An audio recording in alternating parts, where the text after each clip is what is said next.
الحمد للہ وحدہ والصلاة والسلام علی من لا نبی بعدہ اما بعد رب اشرح لی صدری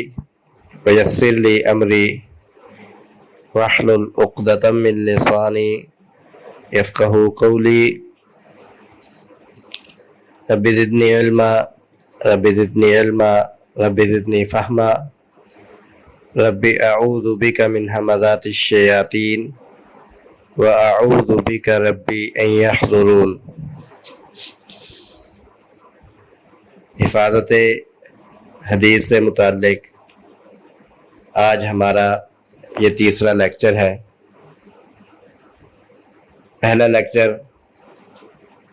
حفاظت حدیث کا ربانی وعدہ اس عنوان پر تھا۔ حفاظت حدیث کا ربانی وعدہ یعنی اللہ تعالیٰ نے حدیث کی حفاظت اپنے ذمہ لی ہے، جیسے کہ قرآن مجید کی حفاظت اپنے ذمہ لی ہے۔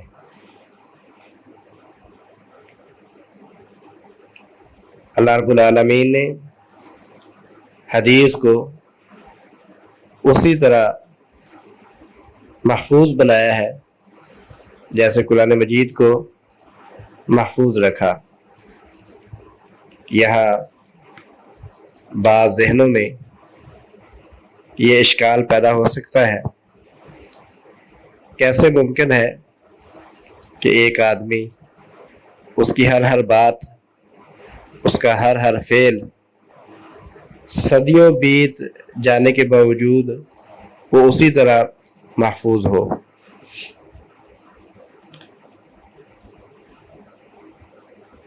ہمارا جو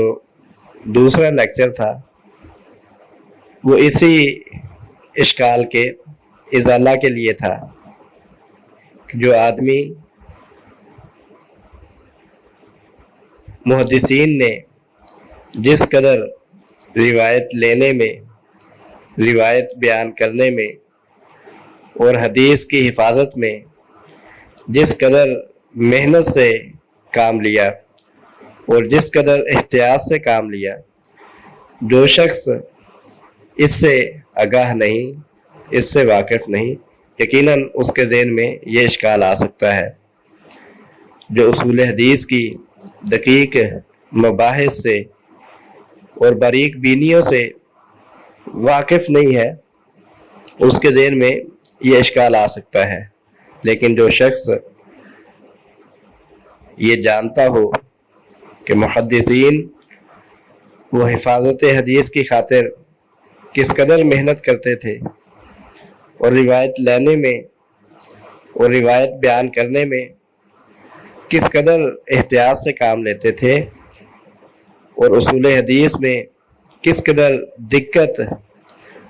اور باریک بینی کو ملحوظ خاطر رکھا گیا ہے، جو شخص یہ سب چیزیں جانتا ہے اسے 100% یقین ہو جاتا ہے کہ واقعتاً نبی کریم صلی اللہ علیہ وسلم کے فرامین، آپ صلی اللہ علیہ وسلم کی احادیث اسی طرح محفوظ ہے، اور اس حوالے سے تمام تر اشکالات ختم ہو جاتے ہیں اور تمام تر اعتراضات کا ازالہ ہو جاتا ہے اور اسے مکمل 100% اس پر یقین حاصل ہو جاتا ہے۔ تو گزشتہ لیکچر میں ہم نے یہ بیان کیا تھا کہ محدثین روایت لینے میں کس طرح احتیاط سے کام لیتے، روایت بیان کرنے میں کس طرح احتیاط سے کام لیتے، اور روایت لینے کے بعد حفاظت حدیث کا کس قدر اہتمام کرتے۔ آج کا ہمارا لیکچر وہ فن رجال اور اصول حدیث کے متعلق ہے کہ فن رجال میں اور اصول حدیث میں کس قدر دقت اور باریک بینی کو ملحوظ خاطر رکھا گیا، تاکہ کسی کے ذہن میں اگر ابھی تک کوئی اشکال باقی ہے تو اس کا ازالہ ہو جائے اور اسے بھی مکمل یقین حاصل ہو جائے۔ سب سے پہلے ہم دیکھتے ہیں محدثین کے ہاں مقبول حدیث کسے کہتے ہیں، وہ کون سی حدیث ہے جسے قبول کیا جاتا ہے، جسے حجت سمجھا جاتا ہے، جسے دلیل بنایا جاتا ہے اور جسے استدلال کیا جاتا ہے۔ مقبول حدیث کی بنیادی طور پر دو قسمیں ہیں، صحیح، حسن۔ پھر ان دونوں کی آگے دو قسمیں بنتی ہیں، یا یہ بھی کہا جا سکتا ہے کہ مقبول حدیث کی کل 4 اقسام ہیں، صحیح لذاتہ، صحیح لغیرہ، حسن لذاتہ، حسن لغیرہ۔ یہ 4 اقسام مقبول حدیث کی اقسام ہیں۔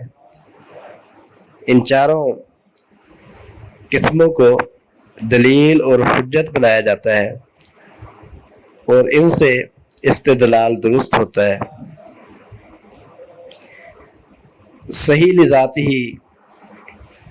کس حدیث کو کہا جاتا ہے؟ صحیح لذاتہ اس حدیث کو کہا جاتا ہے جس حدیث کو بیان کرنے والا راوی عادل ہو، تام الضبط ہو، اس کی سند متصل ہو اور وہ روایت معلول یا شاذ نہ ہو۔ یہ 5 شرطیں ہیں۔ اس کو بیان کرنے والا راوی عادل ہو، پہلی شرط۔ دوسری شرط تام الضبط ہو۔ تیسری شرط اس حدیث کی سند متصل ہو، شروع سے آخر تک اتصال ہو، کسی جگہ انقطاع نہ ہو۔ اور چوتھی شرط معلول نہ ہو، اور 5ویں شرط شاذ نہ ہو۔ 3 چیزیں ہونی چاہیے اور 2 چیزوں کی نفی ہونی چاہیے۔ راوی عادل ہونا چاہیے، تام الضبط ہونا چاہیے اور سند متصل ہونی چاہیے۔ یہ 3 شرطیں وجودی ہیں، راوی عادل ہو، تام الضبط ہو، سند متصل ہو۔ اور 2 شرطیں وہ معدوم ہونی چاہیے، یعنی 2 چیزوں کی نفی ہونی چاہیے، 2 چیزوں کی نفی ہونی چاہیے۔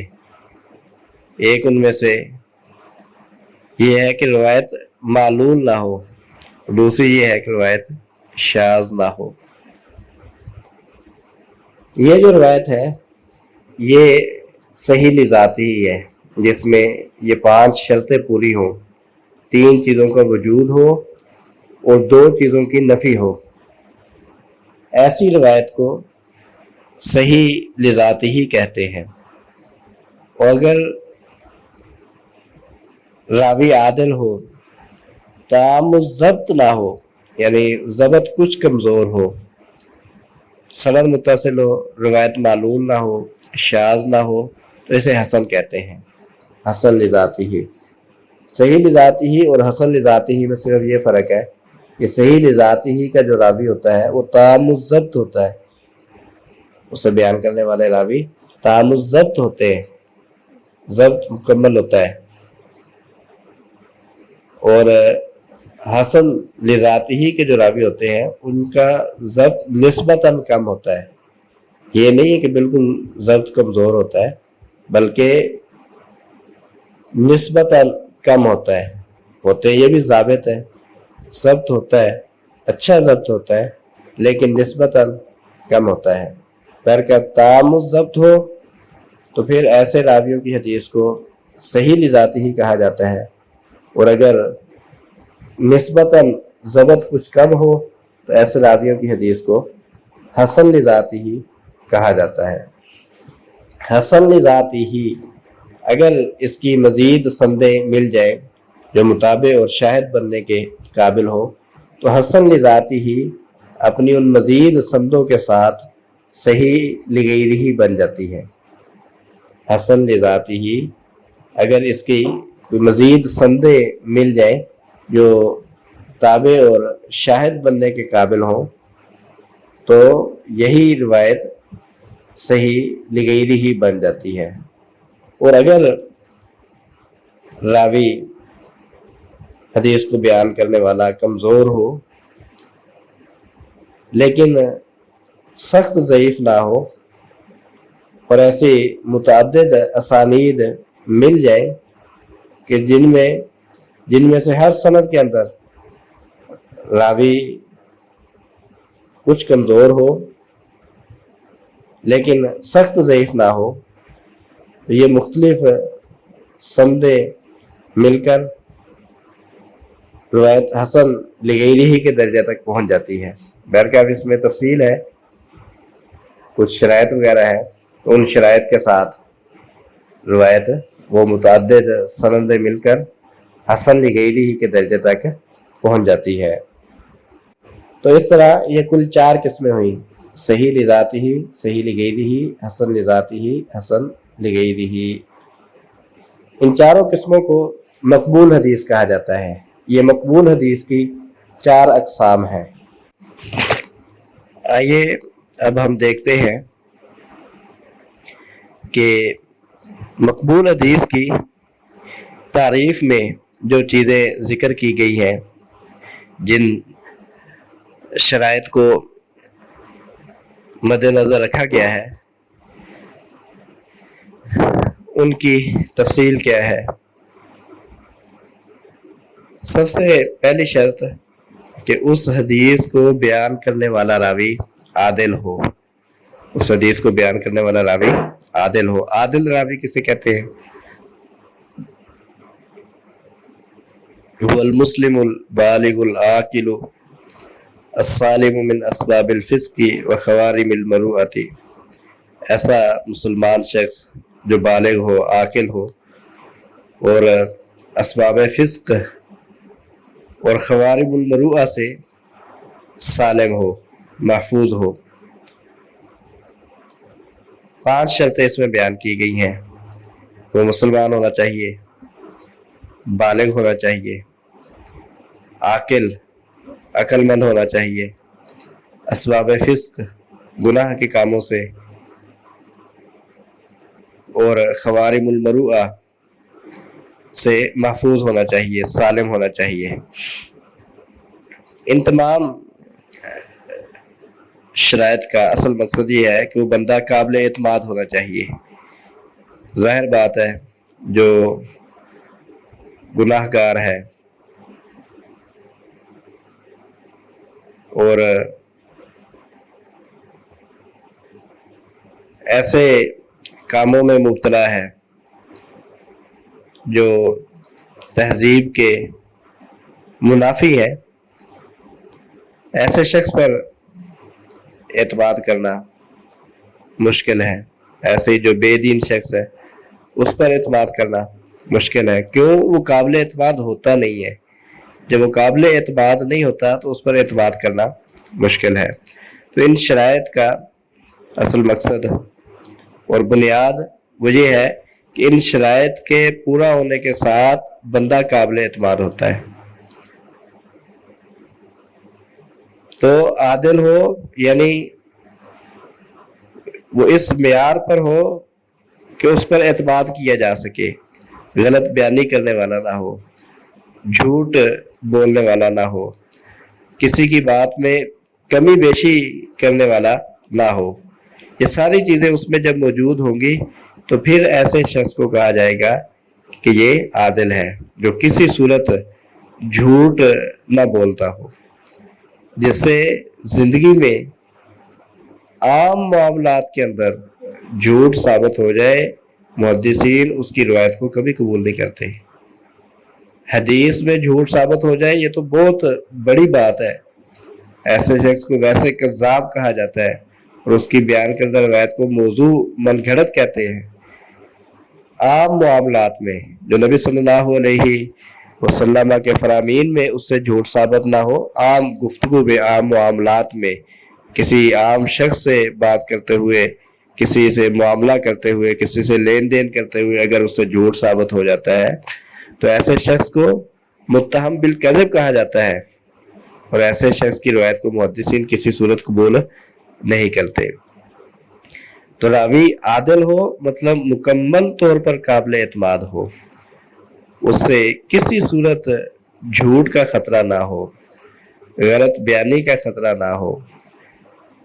جو بات وہ بیان کرتا ہے اس میں کمی بیشی کا اس سے خطرہ نہ ہو۔ تو جو ان تمام پہلوؤں سے مأمون ہوگا، محفوظ ہوگا، ایسے شخص کو عادل کہا جاتا ہے۔ اب بندہ تو قابل اعتماد ہے، لیکن عین ممکن ہے اسے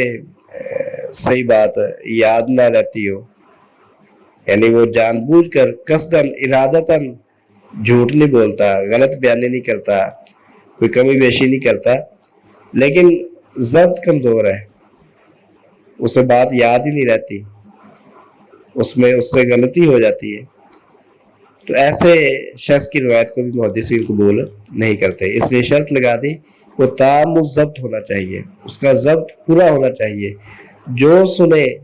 اسے یاد ہو جائے، وہ اسے محفوظ کر لے، اس طرح محفوظ کر لے کہ جب چاہے وہ اسے بیان کر سکے، وہ اس طرح اسے یاد ہو،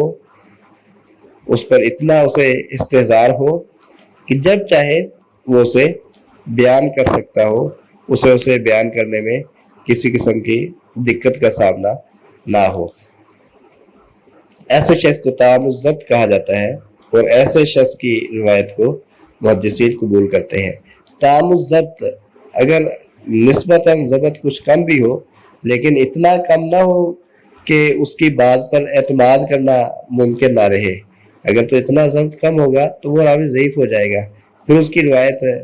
جو ہے وہ اس کو صحیح قرار نہیں دیا جا سکتا۔ ہاں نسبتاً ضبط کم ہو، لازمی بات ہے، سب کے سب راوی وہ ضبط میں ایک درجے پر تو نہیں ہوتے، کبھی بھی دو انسان وہ ضبط میں ایک درجے پر نہیں ہوں گے، کچھ نہ کچھ اس میں کمی بیشی ہوگی۔ تو نسبتاً اگر کسی میں کچھ ضبط کمزور بھی ہو، لیکن اتنا کمزور نہ ہو کہ اسے ناقابل اعتماد قرار دیا جائے، تو ایسے شخص کی روایت کو بھی محدثین قبول کر لیتے ہیں۔ تو پہلی شرط یہ ہے کہ بندہ عادل ہو، یعنی قابل اعتماد ہو، مکمل طور پر اس پر اعتماد کیا جا سکتا ہو، اس کے متعلق کسی قسم کا اندیشہ اور خوف نہ ہو کہ یہ غلط بیانی کرے گا یا جھوٹ بولے گا یا کمی بیشی کرے گا، اور مکمل ضابط ہو کہ جو بات اس نے سنی ہو اسے مکمل طور پر محفوظ کر لیا ہو، اس طرح محفوظ کر لیا ہو کہ جب وہ چاہے وہ بیان کر سکتا ہو، اتنا اس پر استحضار ہونا چاہیے کہ جب چاہے وہ اسے بیان کر سکتا ہو۔ ایسے شخص کو ضابط کہتے ہیں، اور ایسے شخص کی روایت کو قبول کیا جاتا ہے۔ تیسری شرط یہ ہے کہ اس حدیث کی سند متصل ہو، اس حدیث کی سند متصل ہو، یعنی اس حدیث کو بیان کرنے والے جتنے راوی ہیں، ہر راوی نے وہ حدیث اپنے استاد سے سنی ہو، اس طرح یہ سلسلہ نبی صلی اللہ علیہ وسلم تک پہنچ جائے۔ مثلا امام بخاری رحمہ اللہ حدیث بیان کرتے ہیں اپنے استاد عبداللہ بن مسلمہ القانبی سے، اور وہ حدیث بیان کرتے ہیں اپنے استاد امام مالک رحمہ اللہ سے، امام مالک رحمہ اللہ حدیث بیان کرتے ہیں اپنے استاد امام زہری سے، اور امام زہری رحمہ اللہ حدیث بیان کرتے ہیں اپنے استاد سالم بن عبداللہ سے، اور سالم بن عبداللہ حدیث بیان کرتے ہیں اپنے والد عبداللہ بن عمر رضی اللہ تعالی عنہما سے، اور عبداللہ بن عمر رضی اللہ تعالی عنہما حدیث بیان کرتے ہیں نبی کریم صلی اللہ علیہ وسلم سے۔ یہ جو حدیث میں جتنے نام ہیں، جتنے راوی ہیں، امام بخاری رحمہ اللہ عبداللہ بن مسلمہ القانبی سے، عبداللہ بن مسلمہ القانبی امام مالک سے، امام مالک امام زہری سے، امام زہری سالم بن عبداللہ سے، اور سالم بن عبداللہ بن عمر رضی اللہ تعالیٰ عنہما سے، اور عبداللہ بن عمر رضی اللہ تعالیٰ عنہ نبی کریم صلی اللہ علیہ وسلم سے۔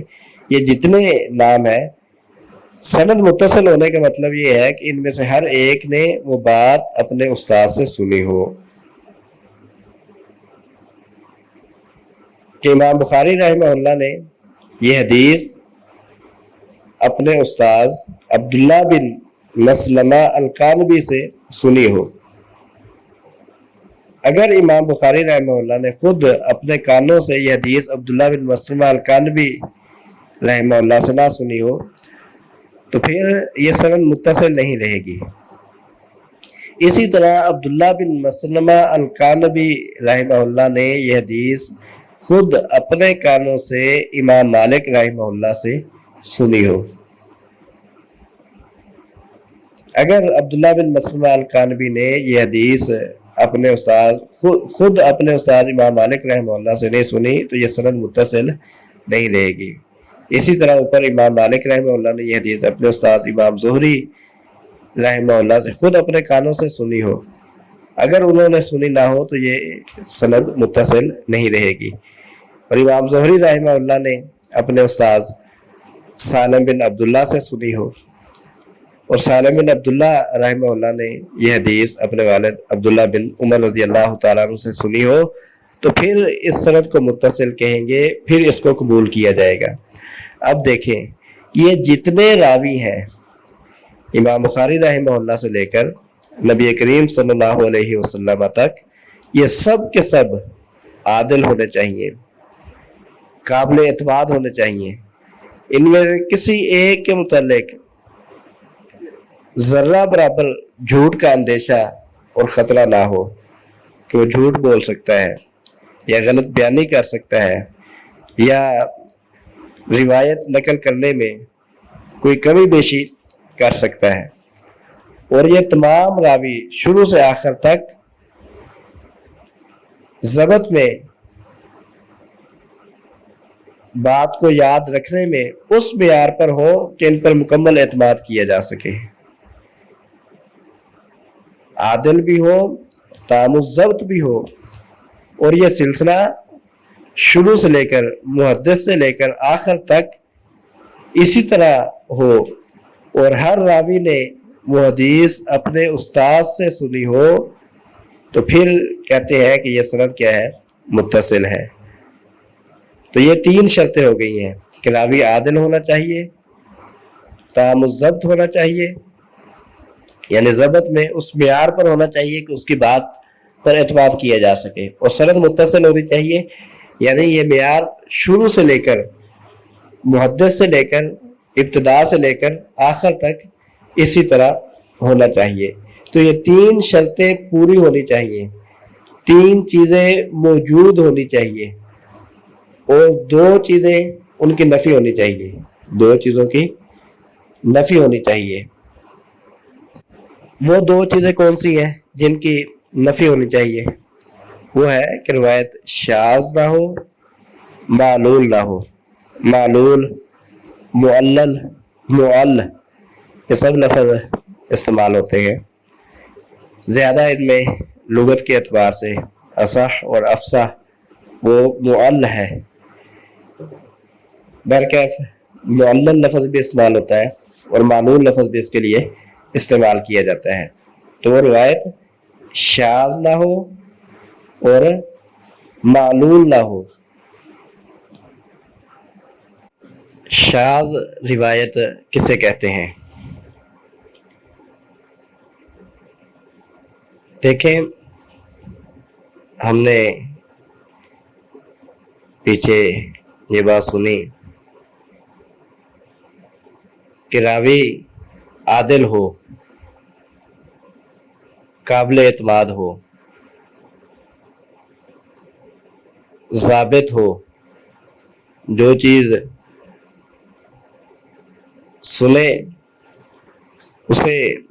اچھی طرح یاد کر لیتا ہو.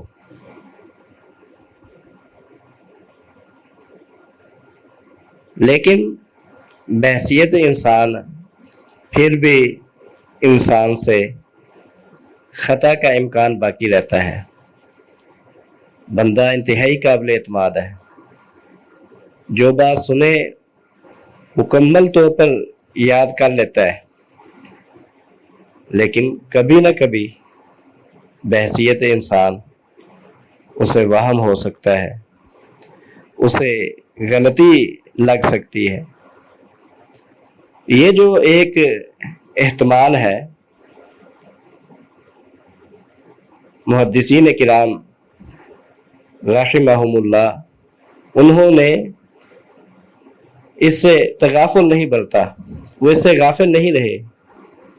بلکہ انہوں نے اسے سامنے رکھا۔ اور اگر کسی جگہ پر یہ ثابت ہو جائے کہ یہ بندہ انتہائی قابل اعتماد تھا اور ضابط تھا، لیکن اس کے باوجود اسے بحیثیت انسان غلطی لگ گئی، اس سے غلطی ہو گئی یا اسے وہم ہو گیا، تو اس وہم کو، اس غلطی کو شاذ کہتے ہیں۔ ویسے جو آدمی قابل اعتماد ہو اور جو بات سنے اسے اچھی طرح یاد کر لیتا ہو، ایسا شخص جو بات بیان کرتا ہے اسے قبول کیا جاتا ہے۔ لیکن قابل اعتماد ہونے کے باوجود، ضابط ہونے کے باوجود، اگر اس سے غلطی ہو گئی، اسے وہم ہو گیا، اس سے خطا ہو گئی، تو اس کے اس وہم کو، اس غلطی کو، اس کی اس خطا کو قبول نہیں کیا جاتا، بلکہ اسے شاذ قرار دیا جاتا ہے اور یہ روایت رد ہوتی ہے، اسے قبول نہیں کیا جاتا۔ یہ شذوذ کیسے پہچانا جاتا ہے؟ یہ جو قابل اعتماد راوی ہے، عادل ضابط راوی ہے، جس حدیث کو بیان کرنے میں اس سے غلطی ہوئی ہے، یہی حدیث دوسرے ثقہ راوی جب بیان کرتے ہیں جو اس سے تعداد میں زیادہ ہیں یا ان کا حافظہ اس سے زیادہ مضبوط ہے، وہ جب بیان کرتے ہیں تو وہ اور طرح بیان کرتے ہیں، اور یہ ان کی مخالفت کر رہا ہوتا ہے، کیونکہ اسے وہم ہوا ہے، اسے غلطی لگی ہے، اس سے خطا ہوئی ہے، تو یہ اپنی غلطی کی وجہ سے، وہم کی وجہ سے، خطا کی وجہ سے ان کی مخالفت کر رہا ہوتا ہے۔ تو اس مخالفت سے پتہ چل جاتا ہے کہ یہاں اس سے غلطی ہوئی ہے۔ یہی وجہ ہے کہ شاذ کی تعریف یہ کرتے ہیں، ما رواہ الثقۃ مخالفا لمن هو اوثق، کہ جس روایت کو ثقہ راوی بیان کرے، قابل اعتماد شخص بیان کرے، عادل ضابط شخص بیان کرے، لیکن اپنے سے زیادہ قابل اعتماد شخص کی مخالفت کر رہا ہو، اس روایت میں اپنے سے زیادہ قابل اعتماد شخص کی مخالفت کر رہا ہو، یا پھر جمع من الثقات، کئی ثقہ راویوں کی مخالفت کر رہا ہو، جس سے پتہ چلتا ہے کہ یہاں اس روایت کو بیان کرنے میں اس سے خطا ہوئی ہے، اور محدثین اس کی اس خطا کو، غلطی کو کسی صورت قبول نہیں کرتے، بلکہ شاذ قرار دیتے ہیں، اور شاذ روایت رد ہوتی ہے، اسے قبول نہیں کیا جاتا۔ یہاں محدثین کی احتیاط دیکھیے کہ ایک آدمی قابل اعتماد ہے، پوری تسلی کی گئی ہے کہ یہ بندہ کسی صورت جھوٹ کے قریب نہیں جاتا، غلط بیانی نہیں کرتا، کوئی اپنی طرف سے کمی بیشی نہیں کرتا، ہر طرح سے جو ہے نا یہ بندہ قابل اعتماد ہے، حافظہ بڑا مضبوط ہے، جو بات سن لیتا ہے اسے بڑی اچھی طرح یاد کر لیتا ہے۔ اس سب کچھ کے باوجود بحیثیت انسان، بحیثیت بشر اس سے خطا ہو سکتی ہے۔ محدثین نے اس پہلو سے تغافل نہیں برتا، بلکہ جہاں کہیں اس سے خطا ثابت ہو جائے، اس کی غلطی ثابت ہو جائے، اس کا وہم ثابت ہو جائے، محدثین کرام اسے شاذ قرار دیتے ہیں، اس روایت کو رد کرتے ہیں، اسے قبول نہیں کرتے۔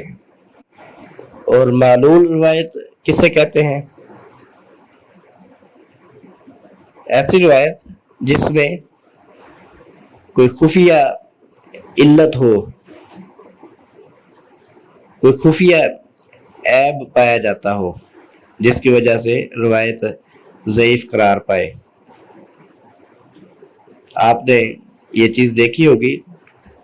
کہ کسی بھی شعبہ میں یا کسی بھی فن میں کچھ عیب ہوتے ہیں جو ہر آدمی سرسری نظر سے دیکھتے ہی پہچان لے گا کہ یہ عیب ہے، اور کچھ عیب ایسے ہوتے ہیں جو صرف ماہر فن ہی پہچان سکتے ہیں۔ یہی معاملہ علوم الحدیث میں ہے، حدیث کی تحقیق میں ہے کہ سند میں کچھ عیب ایسے ہوتے ہیں جو بالکل ظاہر اور واضح ہوتے ہیں کہ جو بھی اس شعبہ سے منسلک ہوتا ہے وہ آسانی سے اسے پہچان لیتا ہے، لیکن کچھ عیب ایسے ہوتے ہیں جو ماہرین فن ہے وہی ان تک پہنچ سکتے ہیں، وہی ان پر اطلاع پاتے ہیں۔ ایسا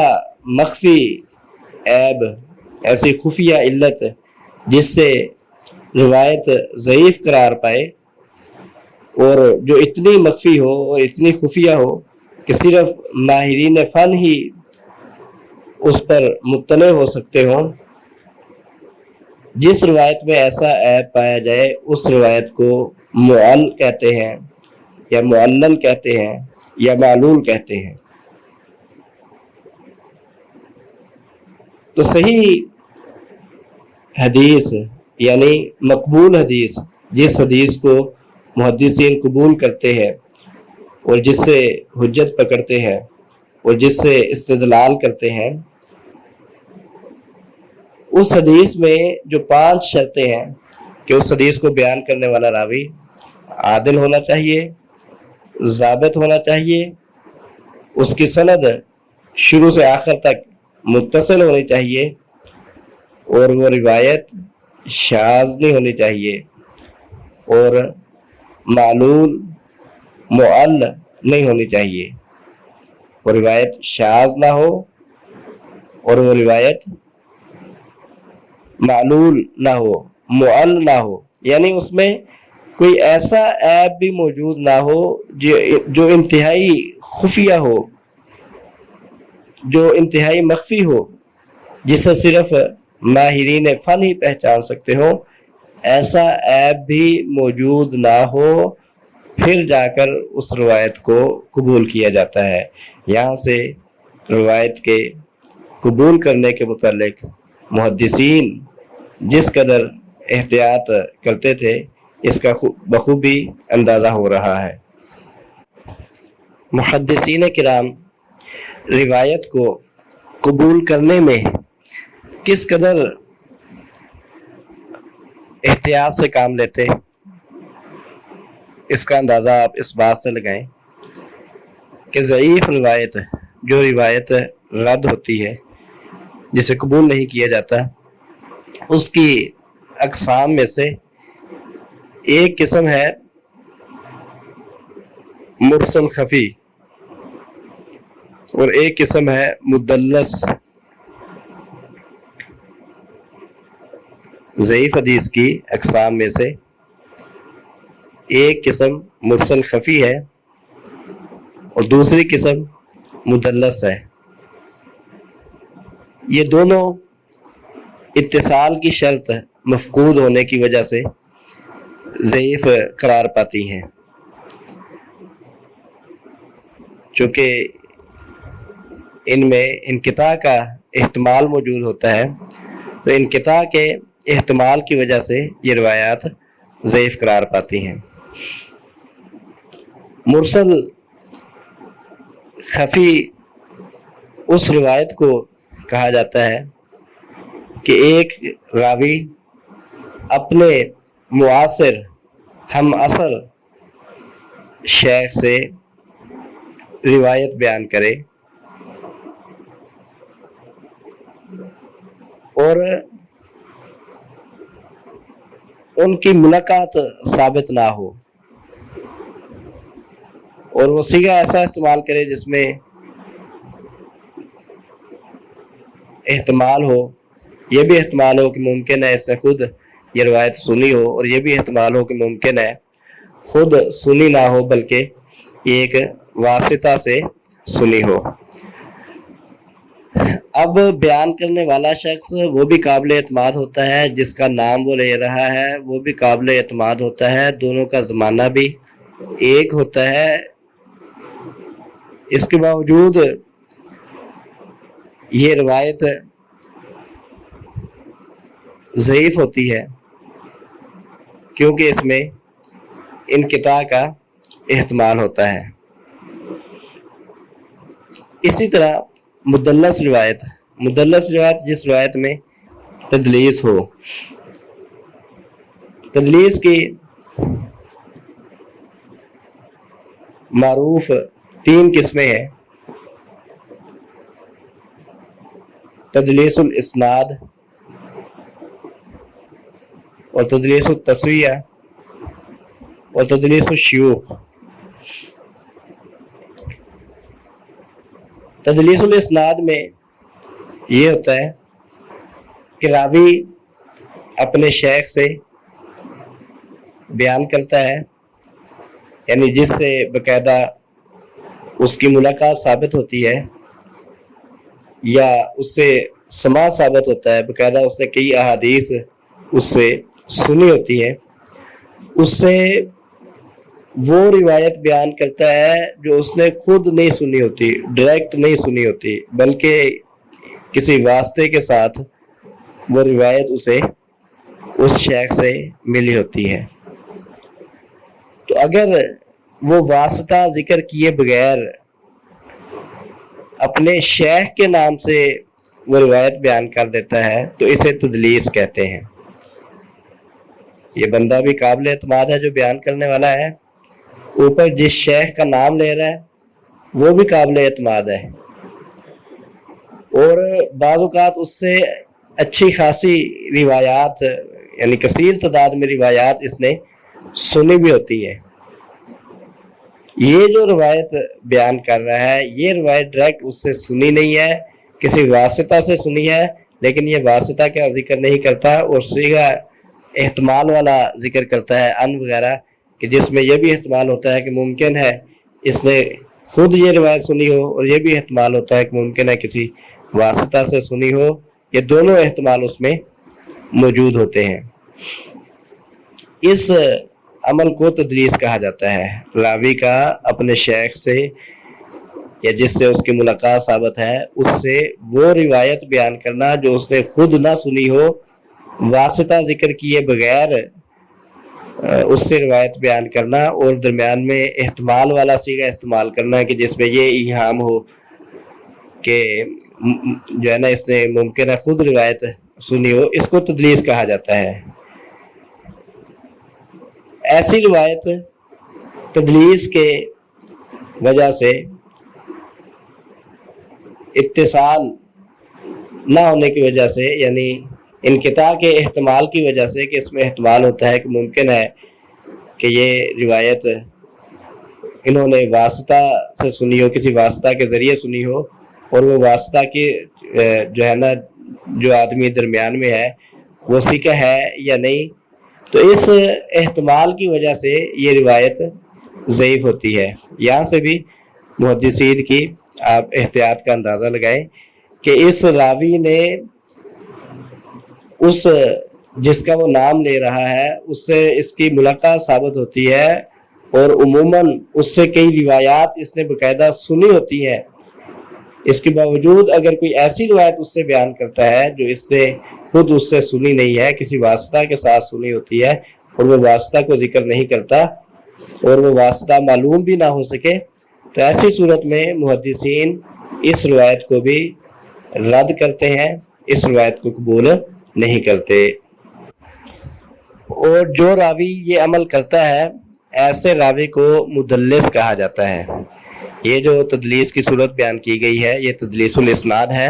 اور جو راوی یہ عمل جس سے یہ ثابت ہو جائے ایسے راوی کو مدلس کہا جاتا ہے۔ تو مدلس آدمی جب ان والا صیغہ بیان کرے، احتمال والا صیغہ بیان کرے، ان وغیرہ یا قالا یا ذکرہ یا کوئی بھی ایسا صیغہ جس میں سماع کی تصریح نہ ہو، صراحت نہ ہو، تو ایسی روایت اس کی قبول نہیں ہوتی۔ مدلس راوی جس پر تدلیس کا الزام ثابت ہو، تو ایسا راوی جب ان کے صیغے کے ساتھ بیان کرے گا، قالا کے ساتھ بیان کرے، ذکرہ کے ساتھ بیان کرے، جس میں تصریح کی سماع کی تصریح نہ ہو، صراحت نہ ہو، تو اس کی وہ روایت قبول نہیں ہوتی۔ یعنی جب تک وہ مدلس راوی یہ نہیں کہتا کہ میں نے یہ حدیث خود شیخ سے سنی ہے، اس وقت تک اس کی روایت کو قبول نہیں کیا جاتا۔ اسی طرح تدلیس کی دوسری قسم تدلیس التسویہ کا معاملہ ہے۔ تدلیس التسویہ یہ تدلیس الاسناد جو ہم نے پہلی صورت پڑھی ہے اس سے زیادہ خطرناک ہے۔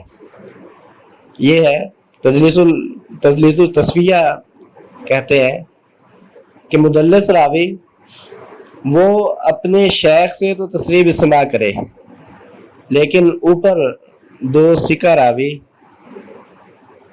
جن کی آپس میں ملاقات ثابت ہو یا ان کا آپس میں ایک دوسرے سے سماع ثابت ہو، ان کے درمیان سے کسی راوی کو گرا دے اور ان کے درمیان پھر احتمال والا صیغہ ذکر کرے، یہ تدلیس التسویہ ہے۔ تو یہ پہلی صورت سے خطرناک ہے اس اعتبار سے کہ پہلی صورت تو شیخ تک محدود تھی، اور جب راوی اپنے شیخ سے سماع کی تصریح کر دیتا تو جو وہاں اندیشہ اور خطرہ تھا وہ ختم ہو جاتا اور وہ روایت صحیح قرار پاتی۔ لیکن یہاں اندیشہ اوپر تک موجود ہے، وہ کسی بھی دو ثقہ راویوں کے درمیان سے کسی کو گرا سکتا ہے۔ تدلیس التسویہ کرنے والا راوی کسی بھی دو ثقہ راویوں کے درمیان سے وہ کسی کو گرا سکتا ہے کہ جن دو ثقہ راویوں کی آپس میں ملاقات یا سماع ثابت ہو۔ چونکہ یہ احتمال اوپر تک موجود ہوتا ہے، اس لیے جس سند میں ایسا مدلس راوی موجود ہو جس پر تدلیس التسویہ کا الزام ہے، تو وہ سند اس وقت قبول ہوتی ہے جب آخر تک اس میں تصریح بالسماع موجود ہو۔ وہ حدیث اس وقت قبول ہوتی ہے جب اس کی سند میں اس مدلس سے لے کر اوپر آخر تک تصریح بالسماع موجود ہو۔ اگر کسی بھی جگہ پر احتمال والا صیغہ ہوگا تو اس روایت کو قبول نہیں کیا جائے گا۔ اس روایت کو قبول اسی صورت میں کیا جائے گا جب اس مدلس سے لے کر آخر تک تصریح بالسماع موجود ہو۔ یہاں سے بھی اندازہ ہوتا ہے کہ محدثین وہ روایت کو قبول کرنے میں کس قدر محتاط تھے اور کس قدر باریک باریک چیزوں کا وہ خیال رکھتے تھے۔ اسی طرح آپ دیکھیں کہ ایک شخص اس کے متعلق آپ نے پوری تحقیق کی، اور تحقیق کے بعد آپ اس نتیجے پر پہنچے کہ آدمی انتہائی قابل اعتماد ہے اور ضابط بھی ہے، جو بات سنے اسے خوب اچھی طرح یاد کر لیتا ہے، لیکن چونکہ انسان ہے اور انسان وہ مختلف عوارض کا شکار ہوتا رہتا ہے، اس پر بڑھاپا آ گیا، بڑھاپے کی وجہ سے حافظہ کمزور ہو گیا، یاداشت کمزور ہو گئی، یا پھر اس کی نظر کمزور ہوئی اور وہ اپنے اصول کی طرف، اصل کتابوں کی طرف مراجعت کرنے کے قابل نہ رہا، یا پھر بعض اوقات ایک شخص وہ ضابط ہوتا ہے، یاداشت اس کی بڑی مضبوط ہوتی ہے، لیکن کوئی انتہائی بھاری قسم کی ذمہ داری اس پر عائد کر دی گئی اسے قاضی بنا دیا گیا، صبح سے لے کر شام تک وہ لوگوں کے جھگڑے سنتا ہے، ان کے درمیان فیصلے کرتا ہے، صبح سے لے کر شام تک وہ ایک اس کے ذہن پر دباؤ رہتا ہے، بوجھ رہتا ہے۔ تو اس دباؤ کی وجہ سے، بوجھ کی وجہ سے، مسلسل مصروفیت کی وجہ سے اس کی یادداشت کمزور ہو جاتی ہے۔ تو محدثین اس چیز سے بھی غافل نہیں رہے، بلکہ انہوں نے اس چیز کو بھی نوٹ کیا، اور جو شخص پہلے قابل اعتماد ہو، پھر کسی بھی عارضہ کی وجہ سے یا صدمہ کی وجہ سے اس کی یادداشت کمزور ہو جائے یا اس کی یادداشت پر اثر پڑے، تو ایسے راوی کو مختلط کہتے ہیں، کہ جو پہلے قابل اعتماد تھا، پھر کسی عارضہ کی وجہ سے، بڑھاپے کی وجہ سے، اس کی نظر کمزور ہو جانے کی وجہ سے، یا کوئی اسے صدمہ پہنچا، اس صدمے کی وجہ سے، یا کوئی بھاری بھرکم ذمہ داری اس پر عائد کر دی گئی، بہت زیادہ مصروفیت کی وجہ سے، ذہنی دباؤ کی وجہ سے اس کی یادداشت کمزور ہو گئی، تو ایسے شخص کو مختلط کہا جاتا ہے۔ اب یہ شخص پہلے قابل اعتماد تھا، ایک وقت تک قابل اعتماد رہا ہے،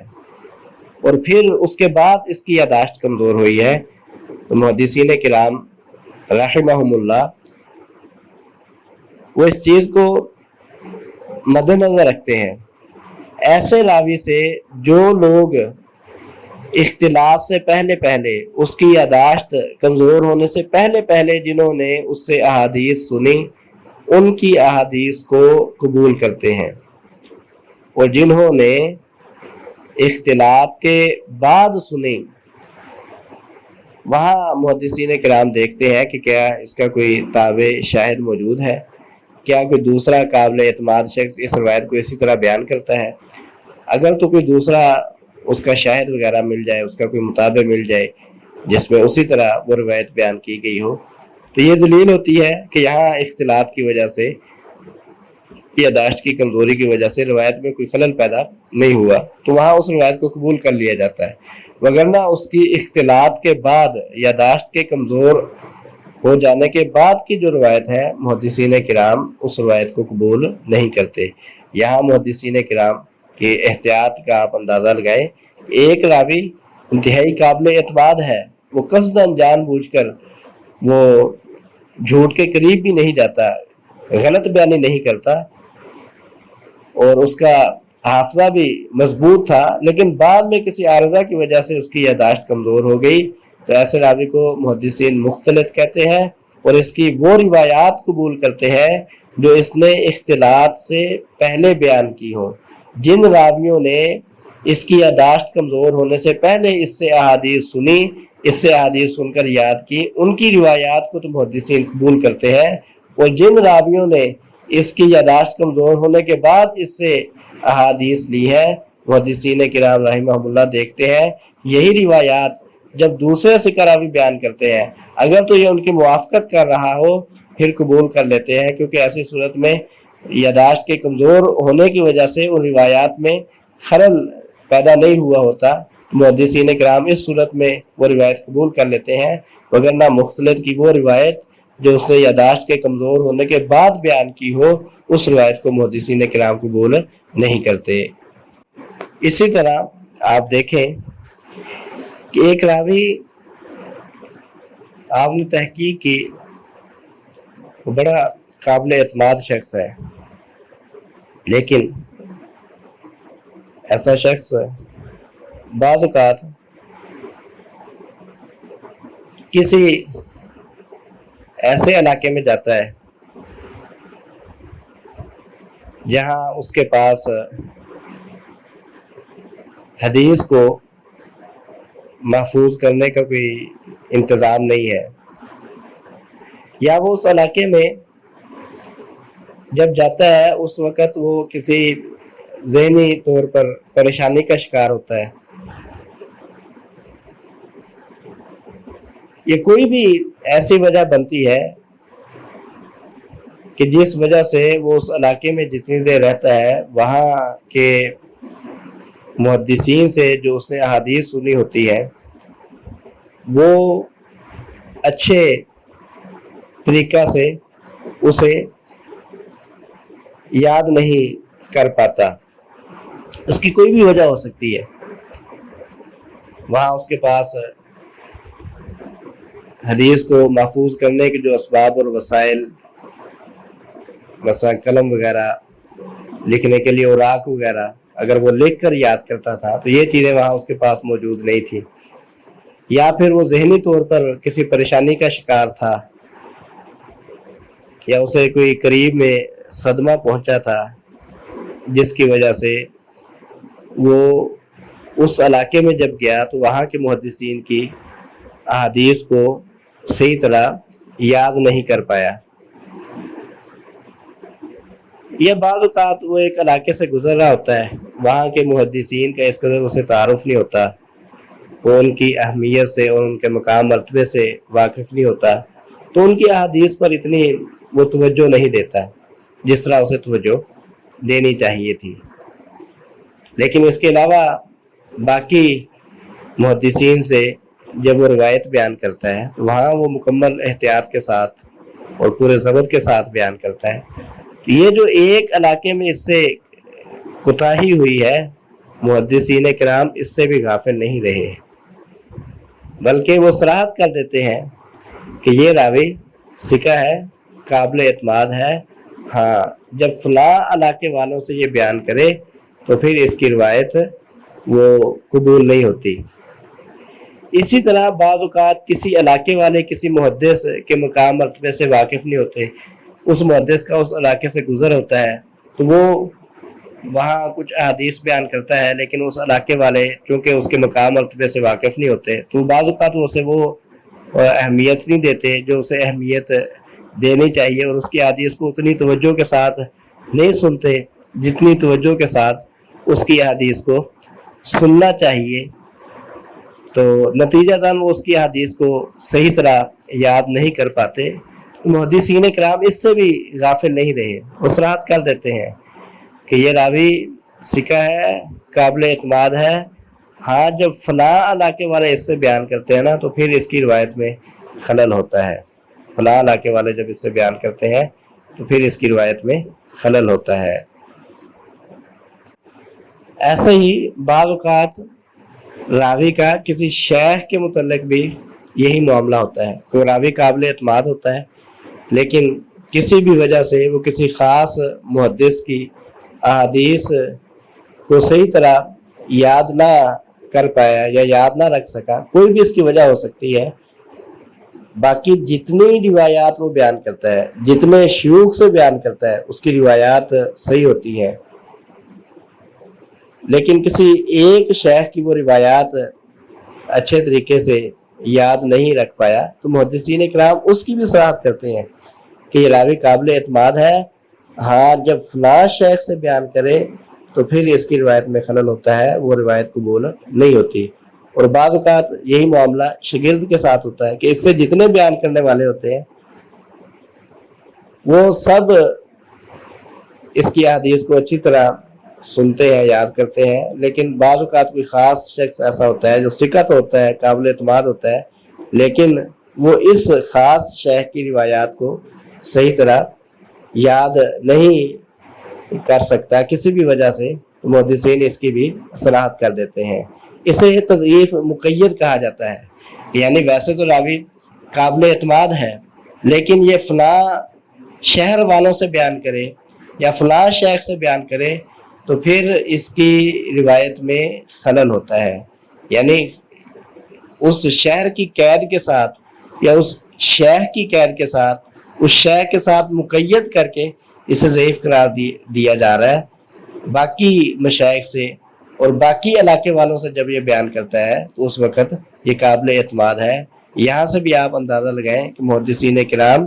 روایات کے متعلق کس قدر محتاط تھے اور کس قدر باریک باریک چیزوں کا وہ خیال رکھتے تھے۔ اسی طرح معاملہ توثیق مقید کا ہے کہ اس کے مقابلے میں بعض اوقات ایک راوی اس کا حافظہ کچھ کمزور ہوتا ہے، اس کی یادداشت کچھ کمزور ہوتی ہے، لیکن وہ کسی خاص شیخ کے پاس ایک لمبا عرصہ گزارتا ہے اور اس عرصے میں اس کی احادیث کو اچھی طرح یاد کر لیتا ہے۔ اب یہ راوی اگرچہ اس کی یادداشت کمزور ہے، حافظہ کچھ کمزور ہے، لیکن چونکہ اس نے زیادہ وقت لگا کر ایک لمبا عرصہ اپنے شیخ کے پاس گزار کر اس کی احادیث کو اچھی طرح یاد کر لیا ہے، محدثین کرام اس کی بھی صراحت کرتے ہیں، اس چیز کو بھی نوٹ کرتے ہیں، اس چیز کو بھی دیکھتے ہیں اور کہتے ہیں کہ فلاں راوی ہے تو ضعیف ہے، لیکن جب وہ فلاں سے بیان کرے، کیونکہ اس نے اس کی احادیث کو بڑی اچھی طرح یاد کیا ہوتا ہے، اس کے پاس ایک لمبا عرصہ گزارا ہوتا ہے، جب یہ فلاں سے بیان کرے تو پھر اس کی حدیث صحیح ہوتی ہے، قابل قبول ہوتی ہے۔ تو محدثین کرام رحمہم اللہ جیسے روایات کے متعلق اس پہلو سے انتہائی محتاط ہیں کہ کہیں غلطی سے، خطا سے، وہم کی بنیاد پر کوئی ایسی چیز نبی صلی اللہ علیہ وسلم کی طرف منسوب نہ کر دی جائے جو فی الواقع نبی کریم صلی اللہ علیہ وسلم سے ثابت نہ ہو۔ اس کے مقابلے میں وہ اس پہلو سے بھی انتہائی محتاط ہے کہ کہیں وہم کی وجہ سے، غلطی کی وجہ سے، یا عدم اطلاع کی وجہ سے، یا کم علمی کی وجہ سے کسی ایسی چیز کو غلط قرار نہ دے دیا جائے یا کسی ایسی چیز کی نفی نہ کر دی جائے جو فی الواقع نبی کریم صلی اللہ علیہ وسلم سے ثابت ہو۔ جیسا کہ ابھی آپ نے یہ بات سنی کہ ایک راوی ضعیف ہے، اس کی یادداشت کمزور ہے، اصل تو یہ ہے کہ اس کی روایت قابل قبول نہیں ہے، لیکن اگر اس نے کسی شیخ کی روایات کو محنت کر کے زیادہ وقت لگا کر یاد کر لیا ہے، تو اب چونکہ وہ روایات اس کو اچھی طرح یاد ہے، تو صرف اس کی یادداشت کے کمزور ہونے کی وجہ سے وہ جو اس کو صحیح طرح روایات یاد ہیں ان کو ضعیف قرار نہیں دیا جا سکتا، اور نہ محدثین کرام ان روایات کو ضعیف قرار دیتے ہیں، بلکہ استثناء کر دیتے ہیں کہ یہ راوی تو ضعیف ہے لیکن فلاں شیخ کی روایات جو بیان کرتا ہے ان روایات میں قابل اعتماد ہے۔ اسی طرح اصول حدیث میں کئی انواع ایسی ہیں جن کا اصل مقصد ہی یہ ہے کہ کہیں کوئی شخص وہم کی وجہ سے صحیح بات کو غلط نہ قرار دے دے۔ جیسے محدثین کرام اس حوالے سے محتاط ہے کہ کوئی وہم اور غلطی کی وجہ سے روایت میں ایسی چیز شامل نہ کر دے جو فی الواقع نبی کریم صلی اللہ علیہ وسلم سے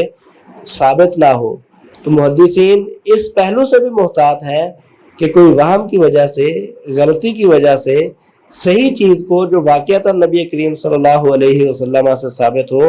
اس کو اپنے وہم کی وجہ سے، غلطی کی وجہ سے غلط قرار نہ دے دے اور اس کی نفی نہ کر دے۔ علوم حدیث کی انواع میں سے ایک نوع ہے روایت الاکابر عن الاصاغر، کہ جو عمر وغیرہ کے اعتبار سے بڑا ہے اس کا اپنے سے کم عمر سے روایت بیان کرنا۔ باقاعدہ یہ نوع اصول حدیث کی کتابوں میں ذکر کی جاتی ہے اور اس کی مثالیں دی جاتی ہیں، اور اس کا مقصد یہ ہے کہ کہیں کوئی ایسا نہ ہو جائے کہ کوئی شخص دیکھے کہ عموماً جو کم عمر ہوتا ہے وہ اپنے سے بڑی عمر والے سے روایت بیان کرتا ہے، کم عمر والا شاگرد ہوتا ہے اور بڑی عمر والا استاذ ہوتا ہے، تو وہ اپنے اس گمان کی وجہ سے، اپنی سوچ کی وجہ سے کسی ایسی روایت کو غلط قرار نہ دے دے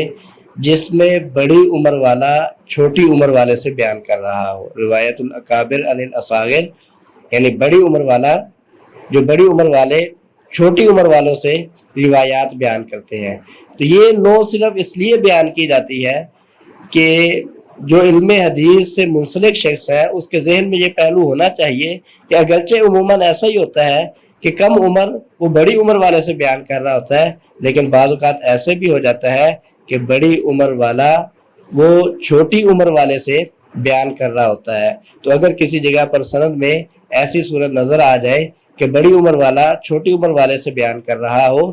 تو اسے بغیر تحقیق کے خطا اور غلطی نہ قرار دے دیا جائے، بلکہ تحقیق کر لی جائے، کیونکہ عین ممکن ہے کہ وہاں واقعتاً بڑی عمر والا چھوٹی عمر والے سے بیان کر رہا ہو۔ ایسے ہی روایت الآباء عن الابناء کہ والد کی اپنے بیٹے سے روایت بیان کرنا، عموماً تو یہ ہوتا ہے کہ بیٹا اپنے باپ سے بیان کرتا ہے، لیکن بعض اوقات ایسے بھی ہو جاتا ہے کہ باپ اپنے بیٹے سے روایت بیان کرتا ہے۔ اس نوع کو ذکر کیا جاتا ہے، اور اس کا مقصد بھی وہی ہے، کہیں کوئی اپنے کم علمی کی وجہ سے جہاں واقعتاً باپ بیٹے سے بیان کر رہا ہو، وہ اس صورت کو خطا نہ قرار دے دے، غلطی قرار نہ دے دے۔ اسی طرح روایت الاقران کہ کوئی شخص اپنے معاصر سے بیان کرے، عموماً یہ ہوتا ہے کہ راوی وہ اپنے سے اوپر والے طبقہ جو ہوتا ہے ان سے روایات بیان کر رہا ہوتا ہے۔ اگر وہ اپنے طبقہ کے کسی آدمی سے، اپنے معاصر کسی شخص سے بیان کرتا ہے تو اسے روایت الاقران کہتے ہیں۔ اس کی صراحت کی جاتی ہے، اور اس کا مقصد بھی یہ ہے کہ کوئی اس وجہ سے اس کو غلط قرار نہ دے دے کہ یہ تو اس کا معاصر ہے، یہ جو ہے نا وہم ہے، یہ غلطی ہے، یہ اوپر والے طبقے سے اس کی روایت ہونی چاہیے، محض اس سوچ کی وجہ سے وہ اس روایت کو خطا یا غلطی قرار نہ دے دے۔ اسی طرح ایک نوع ہے مدبج، یعنی ایک ہی طبقے کے دو لوگ دونوں ایک دوسرے سے بیان کرتے ہوں۔ اس سے پہلے روایت الاقران میں یہ تھا کہ ایک معاصر وہ اپنے قرین سے بیان کرتا ہے لیکن دوسرا اس سے بیان نہیں کرتا، ایسی صورت میں سے روایت الاقران کہتے ہیں۔ اور اگر دونوں قرین ایک دوسرے سے بیان کرتے ہوں، یہ بعض روایات اس سے بیان کرتا ہے اور وہ بعض روایات اس سے بیان کرتا ہے، دونوں معاصر ہیں، ایک ہی طبقے کے ہیں اور دونوں ایک دوسرے سے روایت بیان کرتے ہیں، تو اسے مدبج کہا جاتا ہے۔ اور اس کا مقصد بھی یہ ہے، یہ پہلو بھی ذہن میں ہونا چاہیے کہ بعض اوقات ایسے ہو جاتا ہے کہ آدمی اپنے کلاس فیلو سے، اپنے معاصر سے، اپنے طبقہ کے کسی شخص سے بعض روایات بیان کر رہا ہوتا ہے، اور وہ دوسرا شخص اپنے اس قرین سے، اپنے معاصر سے، اپنے ساتھی سے، اپنے کلاس فیلو سے بعض روایات بیان کر رہا ہوتا ہے۔ اسی طرح ایک نوع ہے الاخوہ والاخوات کہ اگر کچھ بہن بھائی وہ سب روایات بیان کرتے ہوں، جیسے محمد بن سیرین ہے، انس بن سیرین ہے، اور ان کی بہن حفصہ بنت سیرین ہے، تو یہ سب روایات بیان کرتے ہیں۔ اب اگر کوئی شخص وہ صرف محمد بن سیرین سے واقف ہے، وہ کسی جگہ پر انس بن سیرین کا نام دیکھے یا حفصہ بنت سیرین کا نام دیکھے تو ایسا نہ کر دے کہ یہ خطا ہے، اصل میں محمد بن سیرین ہے، یا جو ہے نا وہ اس روایت کو خطا قرار دے دے، کمزور قرار دے دے، کہیں ایسا نہ ہو جائے۔ اس لیے باقاعدہ یہ نوع بیان کی جاتی ہے کہ اگر ایک سے زائد بھائی یا ان کی کوئی بہن وہ بھی روایت بیان کرتی ہے تو حدیث سے منسلک شخص کے ذہن میں یہ چیز ہونی چاہیے کہ عین ممکن ہے کہ ایک سے زیادہ بھائی جیسے محمد بن سیرین اور انس بن سیرین اور ان کی کوئی بہن جیسے حفصہ بنت سیرین وہ روایات بیان کر سکتے ہیں، تو محض اس وجہ سے کہ چونکہ وہ پہلے صرف ایک سے واقف ہے تو دوسروں کی روایات کو غلط قرار نہ دے۔ اسی طرح معاملہ السابق واللاحق کا ہے، المؤتلف والمختلف کا ہے، المتفق والمفترق کا ہے، المتشابہ کا ہے، اور المنسوبون الی غیر آبائہم کا ہے۔ تو اس طرح کئی اقسام ہیں جن کو ذکر کرنے کا مقصد صرف یہ ہوتا ہے کہ حدیث سے منسلک شخص صرف اپنی کم علمی کی وجہ سے کسی صحیح بات کو غلط قرار نہ دے دے۔ چونکہ ٹائم زیادہ ہو رہا ہے، وقت وہ پورا ہو چکا ہے، اس لیے میں زیادہ تفصیل میں نہیں جاتا، یہیں اپنی بات کو مختصر کرتا ہوں اور اختتام کرتا ہوں۔ بہرکیف یہ جتنی اقسام ہیں، اس کے علاوہ بھی بعض اقسام ہیں، یہ صرف اس لیے ذکر کی جاتی ہے کہ کہیں کوئی شخص اپنی کم علمی کی وجہ سے وہ کسی صحیح بات کو غلط قرار نہ دے دے۔ تو محدثین کرام رحمہم اللہ وہ دونوں پہلوؤں سے انتہائی محتاط ہیں کہ کسی غلط بات کو وہم کی وجہ سے یا غلطی کی وجہ سے یا خطا کی وجہ سے صحیح قرار نہ دے اور اسے نبی کریم صلی اللہ علیہ وسلم کی طرف اس کی نسبت نہ کی جائے جبکہ وہ نبی کریم صلی اللہ علیہ وسلم سے ثابت نہ ہو، اور اسی طرح جو چیز نبی کریم صلی اللہ علیہ وسلم سے صحیح ثابت ہو صرف کوئی شخص اپنی کم علمی کی وجہ سے اسے غلط قرار نہ دے دے۔ جو شخص علوم حدیث سے واقف ہے اور وہ ان باریک بینیوں سے آگاہ ہے، وہ شخص محدثین کرام کی احتیاط سے پوری طرح باخبر ہو جاتا ہے۔ بہرکیف اس ساری تفصیل ذکر کرنے کا مقصد یہ ہے کہ اگرچہ یہ اشکال بعض اوقات ذہن میں آتا ہے کہ کیسے ممکن ہے کہ ایک شخص اس کی ہر بات اور اس کا ہر فعل وہ محفوظ کر لیا جائے اور صدیوں بیت جانے کے باوجود، ایک طویل عرصہ گزر جانے کے باوجود وہ اسی طرح محفوظ رہے اور اس میں کسی قسم کا تغیر اور تبدیلی واقع نہ ہو۔ ذہن میں بعض اوقات یہ اشکال آ جاتا ہے اگر انسان اصول حدیث وغیرہ کو ایک سائڈ پر کر کر اس کے متعلق سوچے گا، اس سے لا علم ہو کر سوچے گا تو ذہن میں یہ اشکال بعض اوقات آ جاتا ہے۔ لیکن جو شخص محدثین کرام رحمہم اللہ کی حفاظت حدیث کی خاطر جہود اور محنتیں اور کاوشیں دیکھے گا، ان سے واقف ہوگا، اور پھر اصول حدیث میں فن رجال میں جس قدر انہوں نے باریک بینی اور دقت سے کام لیا، جو شخص ان سے واقف اور آگاہ ہوگا اسے مکمل یقین ہو جائے گا کہ یہ واقعتاً احادیث نبویہ نبی کریم صلی اللہ علیہ وسلم سے ثابت ہے اور اس وقت سے لے کر آج تک اسی طرح محفوظ ہے۔ اللہ رب العالمین سے دعا ہے کہ اللہ رب العالمین حق بات سمجھ کر عمل کرنے کی توفیق عطا فرمائے۔ سبحان ربک رب العزت عما یصفون والسلام علی المرسلین الحمد للہ رب العالمین۔